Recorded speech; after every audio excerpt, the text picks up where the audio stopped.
रोहिणी सतीश कंदलगावकर, मी सोलापूरला राहते. माझा अनुभव असा आहे की मला खूप घरात त्रास होता. नवऱ्याचं डोक्याला दोनदा मारले, टाके पडले मला. मग त्याहून माझं कधी इथं आल्यावर कमी झालं. आणि 12वीला माझा मुलगा होता, त्यानं कधी भरपूर कामं ते करतात त्यांनी. मला असं वाटलं की त्यानं पासच होणार नाही. मग इथं आले मी, इथं समाधीला बाप्पाला मागणी केली की माझा मुलगा पास व्हावा. त्यानं आता पास झाले, असं माझं हे अनुभव आहे. घरच्यांचं काय होतं?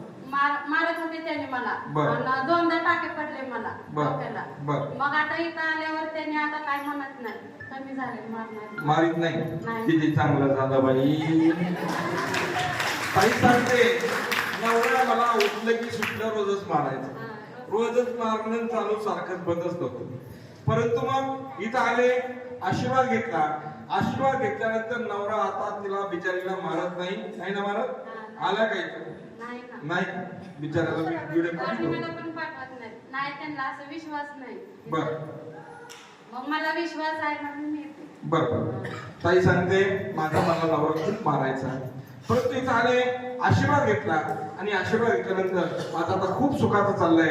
टाळ्याच्या गजरामध्ये